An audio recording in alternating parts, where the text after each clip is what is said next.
good evening, good evening, and welcome to another experience of the African Speaks. I am your host, Ajay the African, and y'all know we have been talking about this topic, the coming of the Ubuntu generation. When I first embarked on this, I did not know how much information that I would be given, learning, and sharing. This is one of the most powerful experiences in a spiritual journey that you could actually take, understanding, living, embodying the concept of Ubuntu. I am because we are, and we are because of the great I am. Yeah, here at the African Speaks and Worlds of Akibaland, we changed the ending because we felt that you can't say I am because we are and we are because I am, because it keeps it social. It makes it into a lower level social dynamic. But when you realize that we are, because of the great I am, it takes it to that spiritual realm where it changes and it expands your consciousness and your understanding of how we are connected. And so we embody this. We sit down and we are going so deep into this thing that by the time of the end of the year, I got to come up with new concepts in regards to how to deliver this yet again, level 2. The coming of the Ubuntu generation level 2, where we may be doing it in a state where it's all metaphysical. Everything is metaphysical. So we'll see. But while we're on this journey, we said, hey, it is the process of becoming aware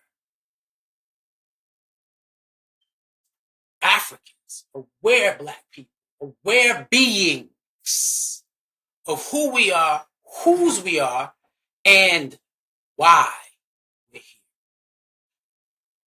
Functioning in everyday life, because you do have subconscious people who develop a state of consciousness, yet they remove themselves from the world.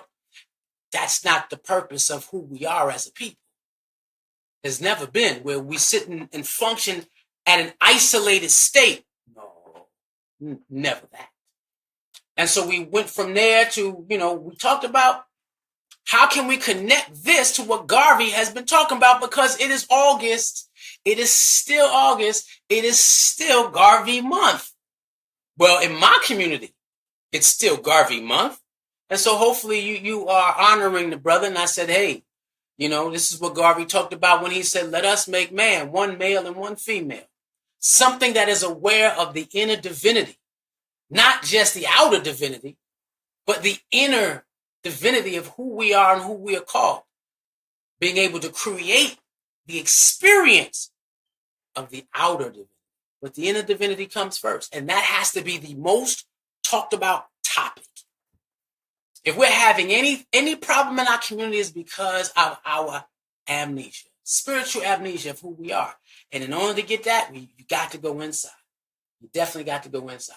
And so we started with the awakening of the mind, going inside and helping us become aware of who we are as a people and what has happened to us, what has disconnected us, what has created what I call the great separation. And from moving there, we said, okay, so we got to heal. We got to heal. The second quarter was everything about we got to heal from our current generation, issues and traumas, hurts and pains, to an epigenetic healing, transgenerational, dating way back to the point where, hey, I told one of my friends, if you've never stood on a shore watching a boat sail with your lineage in it, knowing that you may never see them again, you got to go deeper. There's more healing. It's way more healing than just the current life. And that's what people get. And then healing is not just a destination. It's not the destination. It's what happens after that. What happens after you heal. And that is the part of where we walk into. Going through the first quarters of the year, we get to that point where, hey, what happens after your healing? What happens when you realize who you are, whose you are? You got to start tapping into what you were called. Ain't that something? That's a whole different experience. And so we're going to sit down and in this space, we analyze ourselves and say, hey, we got to get to that point where we are dealing with the reliable self. Excuse me. Yes, in that place where we're dealing with the fourth quarter, we're talking about power, purpose, and creation. We got to get to the point, we here in this space, we are at that point where you know who you are in terms of the energy that flows through you. That power, that creativity, and it's not force. It's not a force of power. It's not a display of strength. It's a state of awareness. That the infinite cosmic energy flows through me. The infinite creative intelligence, that is the Most High, flows through me. And so that's the power that we have. Now, the question is, and it nurtures, it cares, it develops, it grows. You know what I mean? It inspires, it influences. It doesn't intimidate. That's not where we are with it. And then from that, you realize that, wait, I'm a co-creator. I am a co-creator with that which called me into creation. And this is the third quarter. We're rocking the third quarter. We got a few more lessons before this third quarter is over. It gets better. Fourth quarter, we bringing it home. We're going to bring it home, fourth quarter. Because now you're walking in your purpose. You're realizing you're a co-creator. And then in that purpose, you're looking at your gifts, your character, your attributes, your development inside you. That's what this season is all about. Everything that was placed in you is now time to give it. It's that purpose that is you. And we said that purpose or your gifts and talent wasn't given to you for the sake of you. It's the medicine that was placed inside you that you were asked to give to the world. Give to the people you are connected to. Give to the world. Last week, World of Akeepalam, we said you give to your family. You give to your neighborhood. You give to your community. Then you give to your people. And then your people come together, changing the world. That's that purpose. That's that creation. So now in that process of developing a nation, because we are definitely nation builders, we come to the topic where everybody wants to, dealing with the issue we're talking about, the economics of the struggle. So we're talking about today sacred economics. Sacred economics. When value becomes contribution. What is that sacred economics? Value is the capacity to contribute to life. What is the value of who you are? What can you contribute? What talents and what is inside you? That's the part of you that you have to cultivate. Cultivating what is inside you to share with those that you are called to share it with and share it to. Now, this conversation is definitely not a conversation. We're not even talking about finances yet. Value is the capacity to contribute to life. So now we're looking at the value of a being. Your mind, your creativity, your skill level, the wisdom, your care, the vision you have, your ability. That's that inner wealth. And then every individual, every organization, every institution, every program needs to deal with the issue of manifesting, creating, and developing the value of those around you, as well as the value within you. And that's the part. The capacity means how much value do I have? How much can I continue to develop? That development interacts or creates or grows that value. I develop myself so that what is within me can become the wealth amongst us all. I am because we are. That's that circulation of wealth. That's exchange, that contribution. Black folk was interacting with each other. African folk were interacting with each other in a barter system. Why? Because what you create has value to me. Now, according to what I create, how does that regulate to what you create? And so you see value in each other. That is sacred economics. That is where this begins. Before there can be an economy of money, and everybody's always talking about money. And I'm not saying it's not a necessity. It's just a tool. But there must be an economy of human ability. Before there can be an economy of money, there must be an economy of human ability. And you got to be able to not just show that sense of value as a person or as an organization, as an institution. You got to be able to see it in others.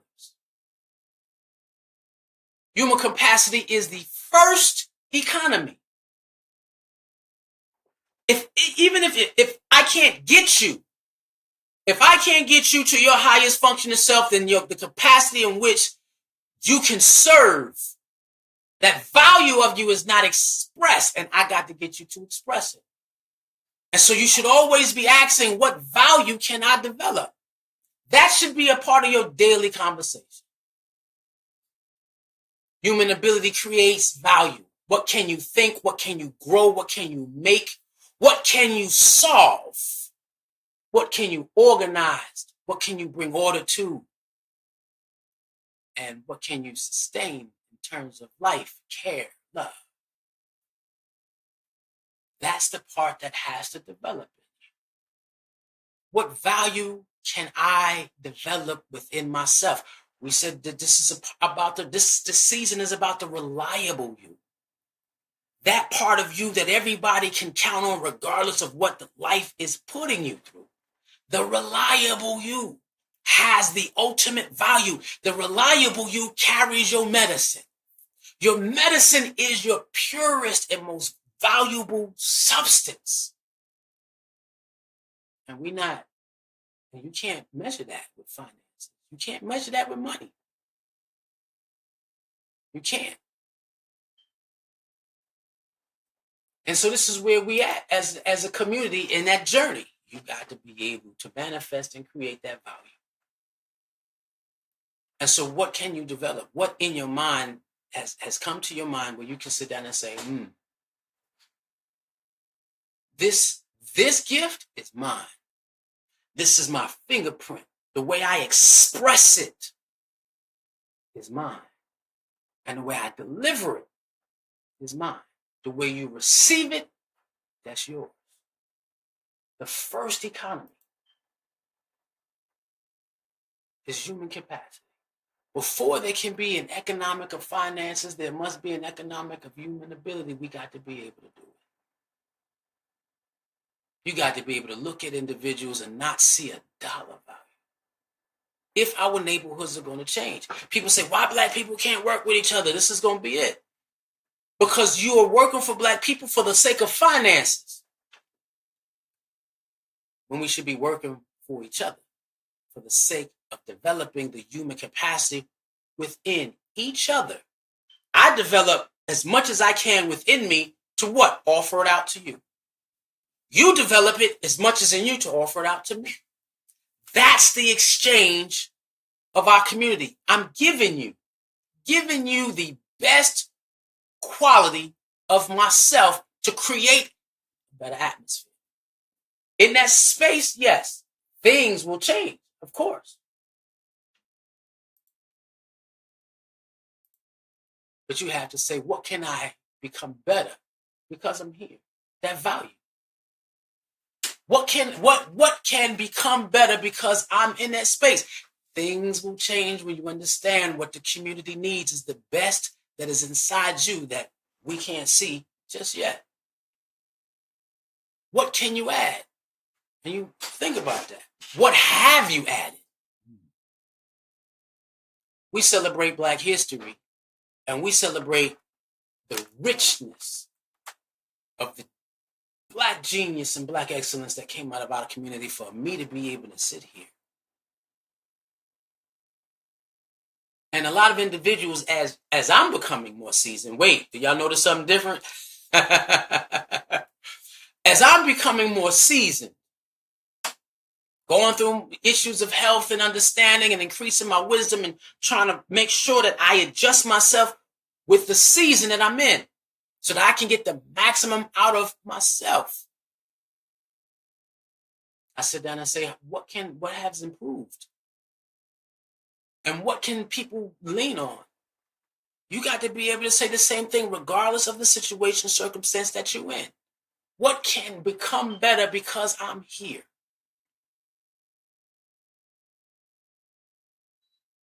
And that whatever contribution that is. Now, when you start thinking that way, contribution becomes behavior. And that behavior of that constitutes, I have to become a particular way. You have to do it sun up and sun down. They say you can tell a person who has had an experience of the Most High because they're not driven by external influences. Money. God is going to bless you with that. The Creator is going to bless you with that. Your ancestors are going to bless you with that. As long as you're walking in what you're called to walk in. Now, and that's for us who are on that spiritual path. Do you have those individuals who are non-spiritual, basking in the riches? The good book says the riches of the wicked will be given unto the righteous. What value are you bringing to the table? What contribution are you giving to your family? The contributions are you giving to your neighborhood? The contribution you're giving to your community? The contributions, when you can get to that point and you hit in that community, there are levels to this game. What contribution are you giving to your people? And that's the struggle, trying to get people from out of just your family into your neighborhood, from your neighborhood into your community. Then if you in that community, then your community's got to sit down and say, how do we affect our people? The African diaspora, not just African Americans. Not just the people from the East Coast or we don't rock with the West Coast. No, it's the diaspora. What can become better because we're here when we're making that journey? That's important. Because again, money does not circulate first.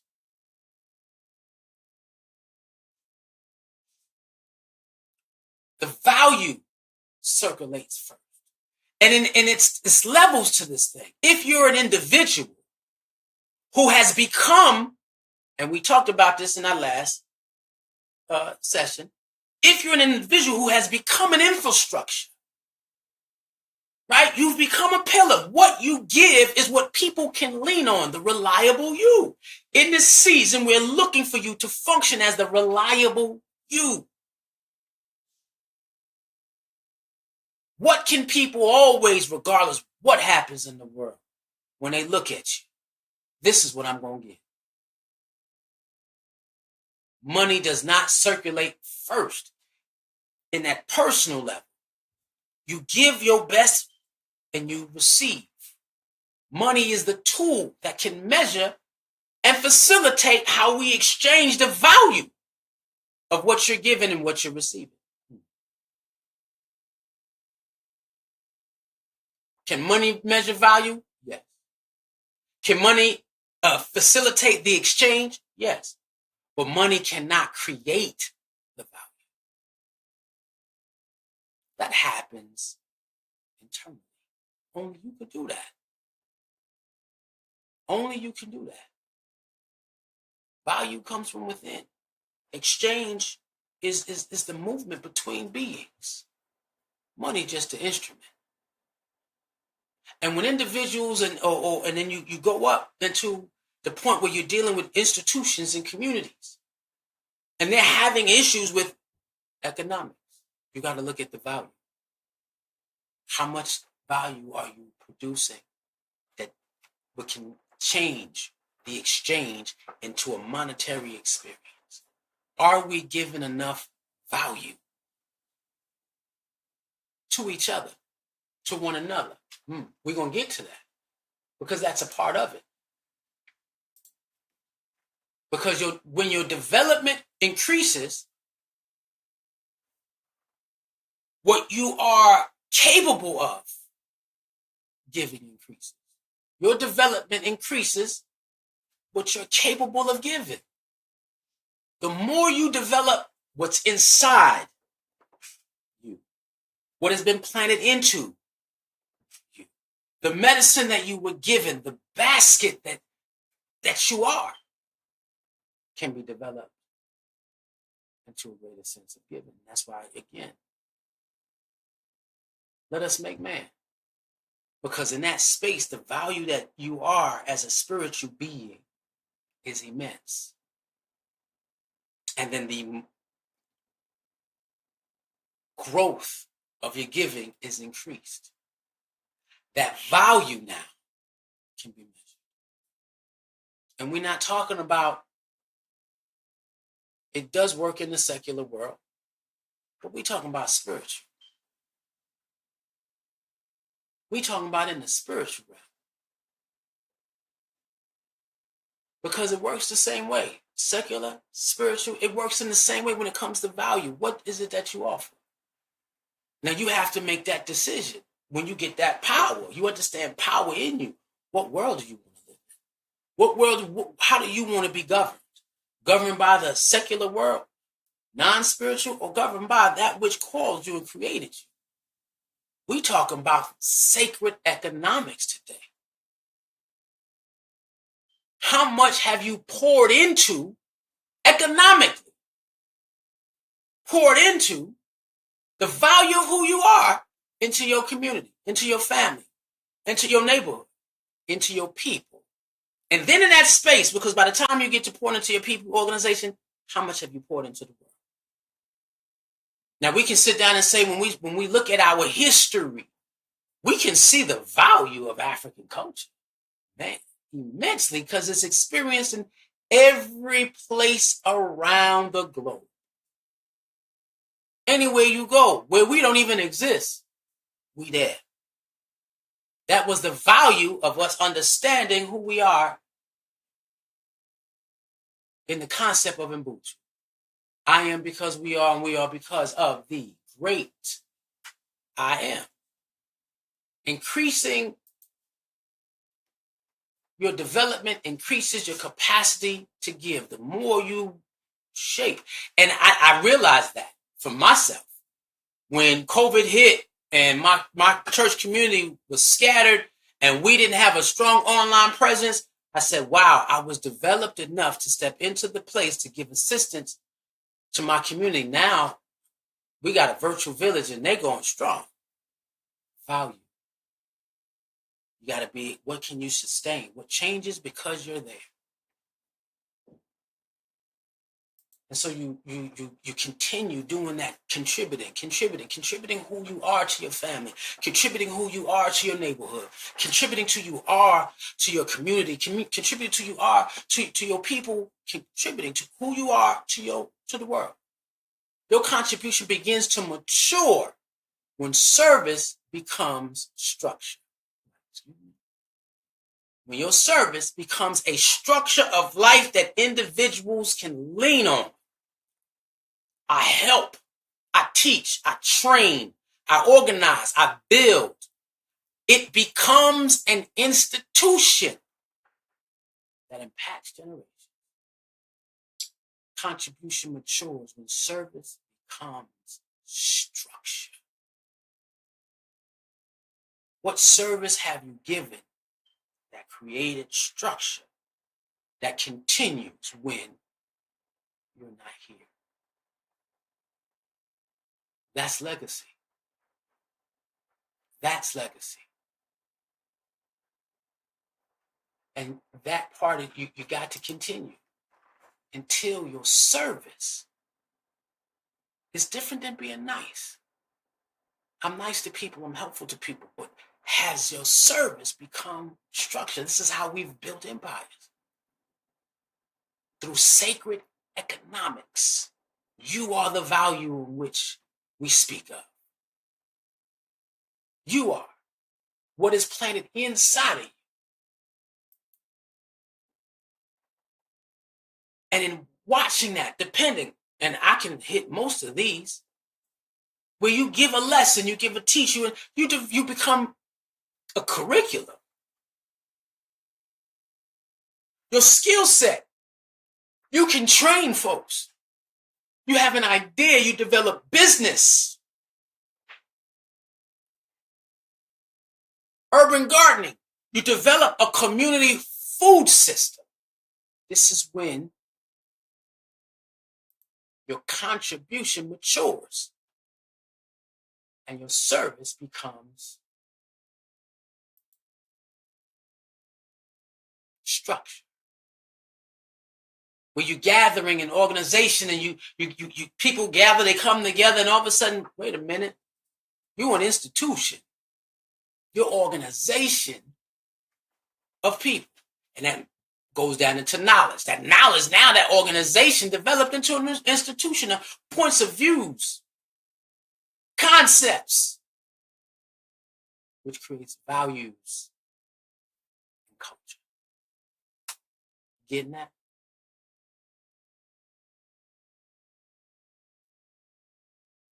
Contribution that lasts. We talk about ideas that last beyond you. I told the kids the other day, name something that you can create that can be created without your hands. And they said relationships. And in that relationships, the structure of who you are matures, it grows. And so in this space, when you get to that point where your service is structure, and we've been dealing with the first two quarters, I am because we are. I am because we are. In this space, when you're talking about the value of you, that's when you enter into that second phase of that conversation. We are because of the great I am. This is when the shift becomes. When your service moves into a space where the expression of everything you are comes out in its highest form. And it increases because, one level may not be, you start one day, you're giving service, the next thing, but it transforms, it grows. The journey of the value, it increases. It increases. You go from a sacred capacity of contribution to, wait a minute, I am allowing the people that I am connected to flourish. Why? Because we are because of the great I am. It's the we. You move into the me, from the I, into the we. We give our best because we see our best in each other. I can't give you less of me, I can't give you pieces of my value. I got to give you the whole thing. Why? Because the Most High that it exists in me also exists in you. So how am I giving the Most High that is in you less? Can't happen. Doesn't work that way. And most people might figure, oh, you can short circuit. Nah. We are because of the great I am. So the value that is in me most definitely has to be elevated, so that way when you receive it, you understand that I see you. I see all that you are, and I see all that you're becoming. That's when everything changes. Service begins when we recognize the sacred in someone besides ourselves. That's when you know you're sacred. I'm not giving to you. I don't give for the sake of charity. Charity is good, but I'm not giving it to you because of charity. I'm giving it to you because I see the greatness in you. Even if you are having in the world, and the world has got the best of you, and you hungry. I don't feed the hungry because I feel sorry. Here's charity. I said I see the God in you, and I have extra. You may have. I don't teach kids on a regular basis, because it's not making me rich. It's making me fulfilled. I see the God in you, and I want you to understand and experience the inner divinity inside you early on so that we have a better chance as a people wherever we exist around the world. Service begins when you recognize the sacredness in someone other than yourself. You want value to manifest? Show that value in your service, giving everything you got. And when times and systems and program things change accordingly so that people can still see the value of who they are in your eyes. And you can see the value of who you are in theirs. We ain't even talking about it. Sacred economics has almost $0 to do with finance. That comes along the way when you are producing the amount of value needed for the institution and the structure that you said you are. When value circulates with sacred intention, meaning that your gifts, your talents, I'm using it with sacred intention, the contribution becomes communion. That's that oneness that we say that we miss. The divine life expresses uniquely through each of us. That's our sacredness. And so when you sit down and say, you know what, I'm doing this with sacred intention, now you're living the experience of we are because of the great I am. That's a whole different engagement in life. We are because of the great I am. That's a whole different movement. The value is what we express. Life moves through us. Communion is what emerges between us when I connect with you because you are a divine being. And the medicine I have, you need. And the medicine you have, I need. And in that space, if you want to use finances as a means of measuring that value, fine. It's a tool. It's not the purpose. It's not the reason. It's not why. Because in that space, when we start building for each other for real, for real. Do we have enough value for each other to feel communal when we come back? Am I pulling the best out of you? When you engage me, when you engage IJ the African, do you believe that you're getting the best in value? If there's something else that I can do better, I implore you, please talk to me, interact with me. Let's do this. It's more than just finances. Let's do this. Let us produce a level of value where I see the divine in you.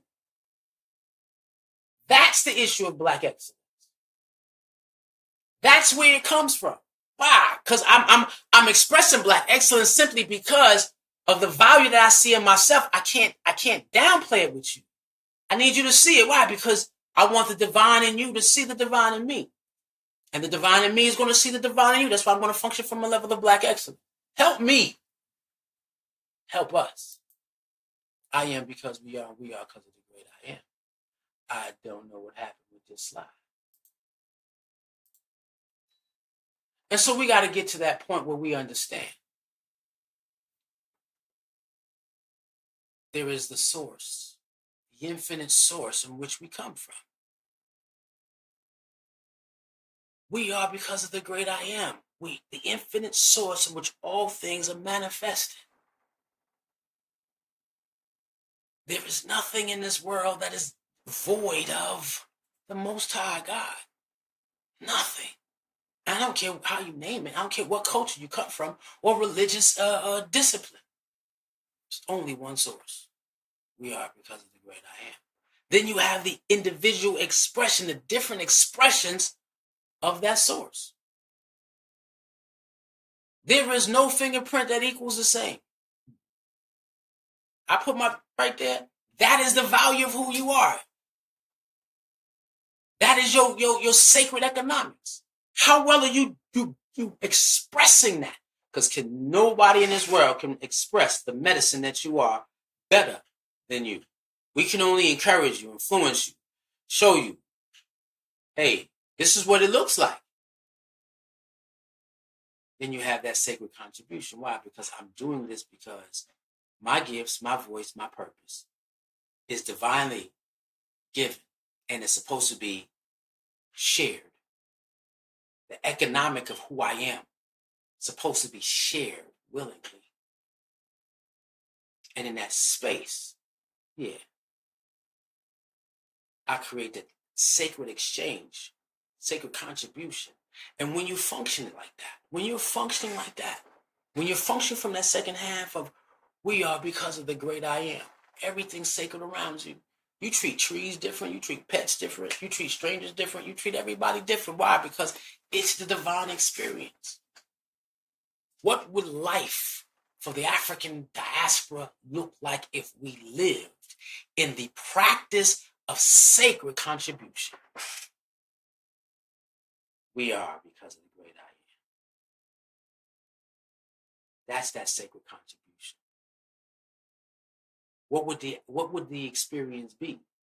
Now, coming past and through, seeing past our faults, seeing past our traumas, because now after spending so this most of the year with me, and some has been doing this way before the year, you should be able to see past the traumas, past the pain, past the confusion of life. What would life look like for the African diaspora if we lived from the practice of sacred contribution? That's a vision I want you to have. Because in that space, maybe that may charge you to be the fullest expression of who you are. The fullest expression of what you can produce. And then when you're receiving something that thank you, you don't receive it because it's a charity. You receive it because someone saw the God within you and said, my medicine is for you. Thank you. You see me. You see me. And that's a different place right now. That makes a people. We are because of the great I am. You see me. You see the divinity of who I am, the divine being. Whether I'm standing up on 2 feet with you or I'm on one leg.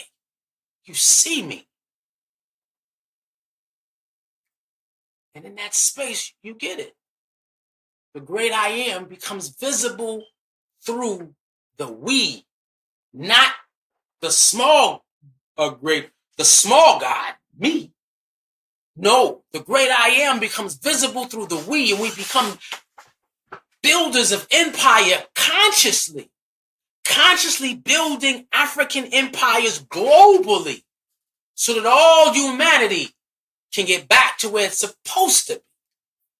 That's the journey of the African genotype, but that's the experience of Ubuntu. I am because we are, and we are because of the great I am. Where everything now is moved to be the expression of the Most High through you. That's sacred economics. That's more valuable, more rich, more wealthy than anything you can think of.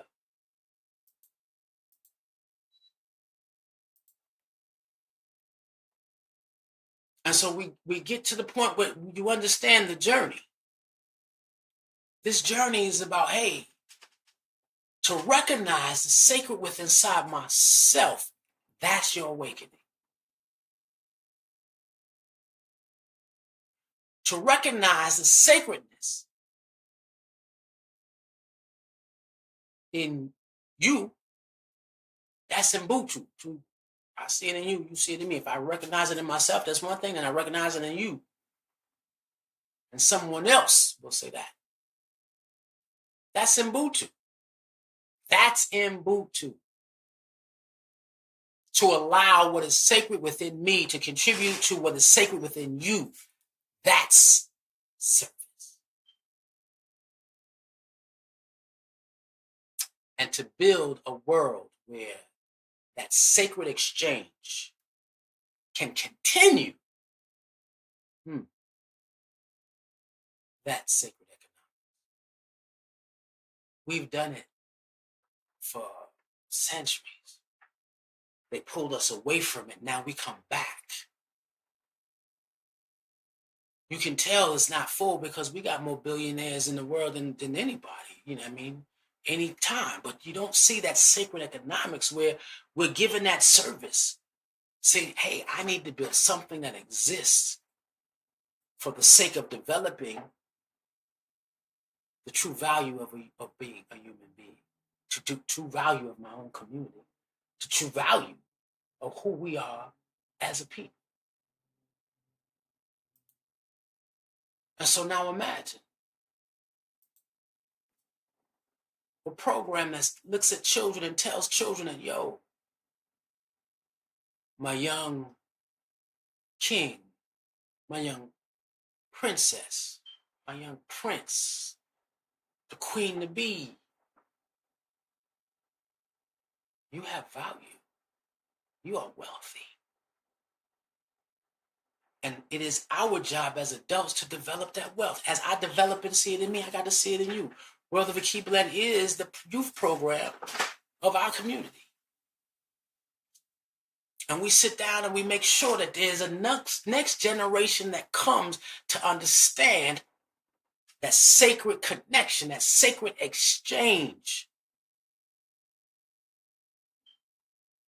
and lives in that point where it is they're practicing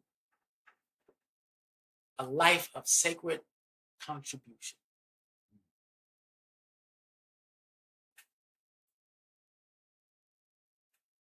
Practicing a life of sacred contribution creates an experience of global Pan-African liberation.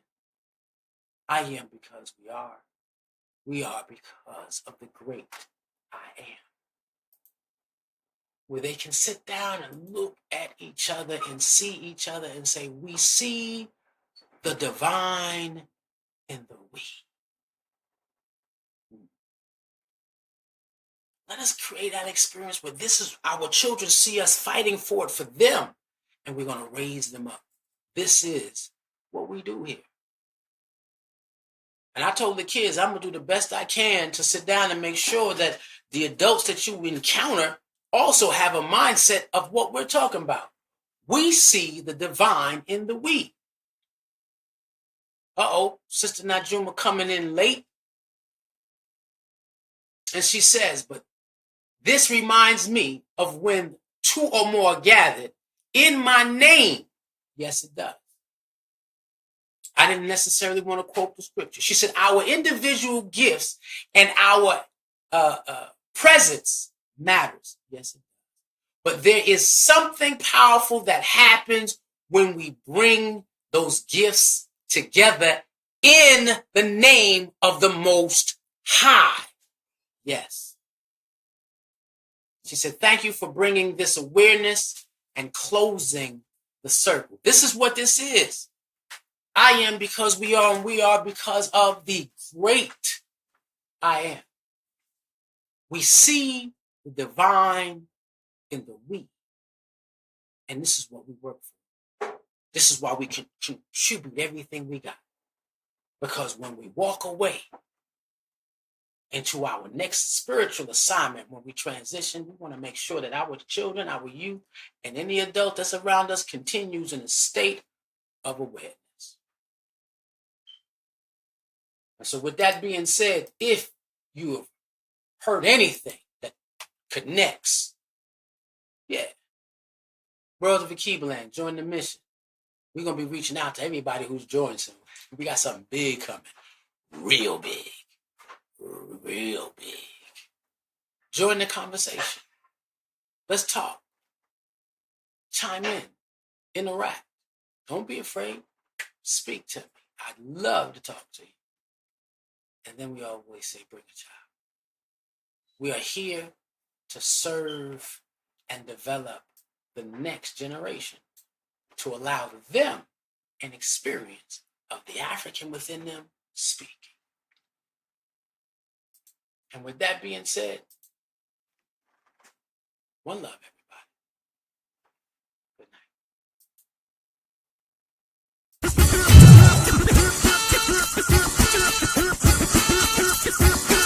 night.